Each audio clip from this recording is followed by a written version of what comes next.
How many of you know that prayer is a form of surrender? I didn't until recently, but I'm going to show you through a very common prayer in the Bible that prayer is a form of surrender. Let's talk about it.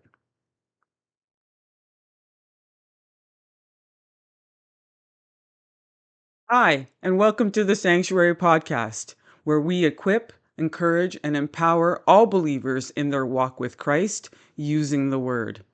Okay, so we're talking about prayer and we're talking about surrender. In my last video, I talked about how we have made plans and that we need to make sure that Jesus is at the center of those plans and God has to be our purpose, or the kingdom has to be our purpose in those plans. I'll link that video in my description if you need to watch it or rewatch it. But today we're talking about those same plans need to be surrendered to the Lord. And through prayer, we are able to surrender to the Lord. I'm going to use the prayer in Matthew 6, 9 to 13, which is also called the Lord's Prayer, or some people call it the model prayer, or some Bibles call it the model prayer, to show you today that through that prayer, we surrender to the Lord. It's actually one of my most favorite prayers. I think it's favorite because it's the one I most remember. I learned it when I was a kid, and it's also a go-to prayer when I forget or can't remember what to pray about, or I don't know what to pray about. Also, just to give a little bit of context, it's a prayer that was given by Jesus on the Sermon of the Mount, on the Mount of Olives, and it was given to teach people or teach the disciples how to pray. So first we'll read the actual prayer itself, and then we will be going through it line by line where I can show you how we are able to surrender to the Lord in that prayer. And it does teach us how to pray. So we're going to Matthew 6, 9, 13. And Jesus says, "In this manner, therefore, pray. Our Father in heaven, hallowed be your name. Your kingdom come. Your will be done, on earth as it is in heaven. Give us this day our daily bread, and forgive us our debts, as we forgive our debtors.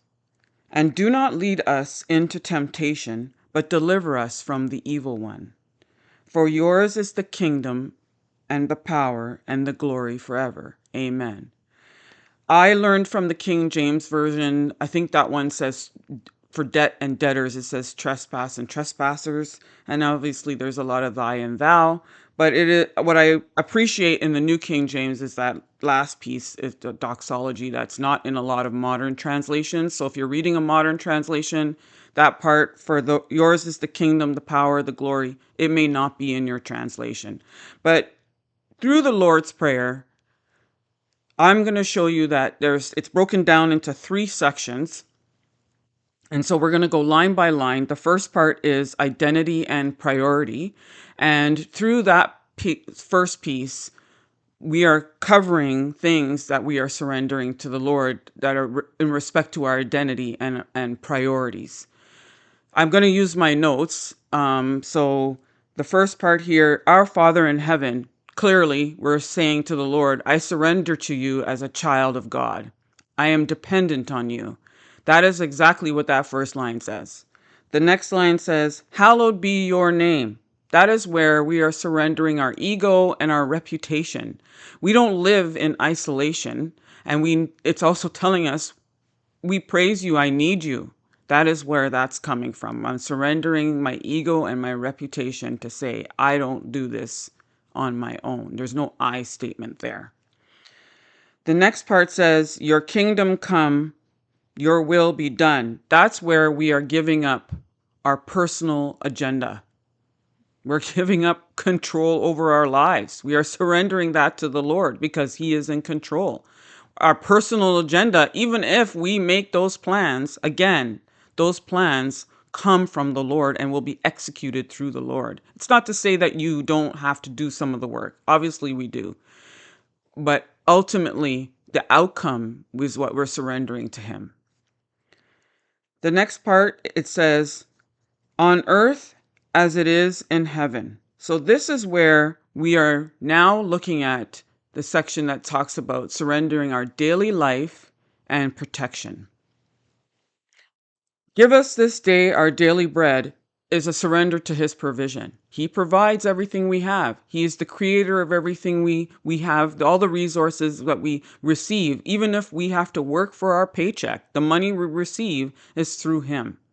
And I know that's a concept that's hard for a lot of people, but I can give you through my own testimony. I spent a lot of my life self-reliance.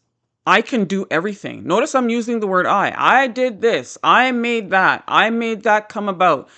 A lot of us do that. But this is not prayer that talks about I. It's a surrender to we. If it's a surrender to you, Lord, capital Y. And so in my life, I can tell you that that is always my first go-to. I am going to fix this thing. I am going to go and get this thing. And I struggle with surrendering to the Lord and saying, hey, can you help me? Can you tell me what to do? Can you show me where to go? We're not people who want the Lord to lead, guide, and direct us. And that is why it's necessary to pray and have surrender. So let's move on. The next part it says, and forgive us our debts. That is us surrendering our pride, moral failure, our anger, and telling the Lord that we need mercy. Who doesn't need mercy? I need mercy. And the next part says, as we forgive our debtors. So here we're surrendering the bitterness we have towards each other, the anger that we have towards each other. And ultimately, we also surrender our right to hold a grudge. How many of you are holding grudges out there? I know I do. And I need the Lord in order to give those up. I need to surrender them to the Lord to be able to move on in my life. Next, he says, and do not lead us into temptation. That's the removal of our confidence in our own strength. We can't morally look after ourselves. Look at the world right now. If we could do that, we wouldn't have us breaking every 10 commandment each and every day. The next one says, but deliver us from the evil one. Deliverance from the evil one shows us that we are humans. We're vulnerable, that we are weak. And we can't deliver ourselves from the adversary, Satan, and his demonic tricks and all that kind of stuff. So, that goes with that verse. I do not fight against flesh and blood. I fight against spiritual wickedness in high places, rulers of the darkness of the world. We need the Lord in order to be able to do that. And then the final piece is, for yours is the kingdom and the power and the glory forever. Amen. That third piece shows us that we need to trust the ultimate protector. We need to trust the ultimate provider, and that we need to surrender to the one and only, capital O, one and only, who owns it all and is forever eternal. So my takeaway for this episode is for you to realize that prayer is a form of surrender. Prayer can come in any form. The simple words of, help me, Lord, is a form of prayer when we look up and we say, help me. When we don't even utter words and we're crying is a form of prayer as well. And I hope that this encourages us to pray more. I hope it encourages you to maybe memorize this verse as a go-to like I do for prayer. And maybe it will help you to surrender more to the Lord, because he is the ultimate. He is the King of all things and the owner of everything we have. So I thank you to all those who have been subscribing to my channel. I did not realize that the other day I looked, I had 38 subscribers. I'm very happy about that. But please, if you have been watching my videos, subscribe so you know when the next video is coming out. I always encourage you to share and like this video as well, so that the YouTube ether knows how to distribute it to others who need to use it. So subscribe, like, and share. And finally, I just want to say that I did create a prayer reset. It's a 7-day sanctuary prayer reset that you can find for free. And the link is also going to be in my description. It requires your email, so I'm being very transparent. I know there's a lot of things I've signed up for, and I go in there and they're like, oh, they want my email. So there's a little bit of work putting in my email there. So I'm just letting you know that it requires your email in order to have access to it. But it is something that I think is necessary as we're talking about prayer.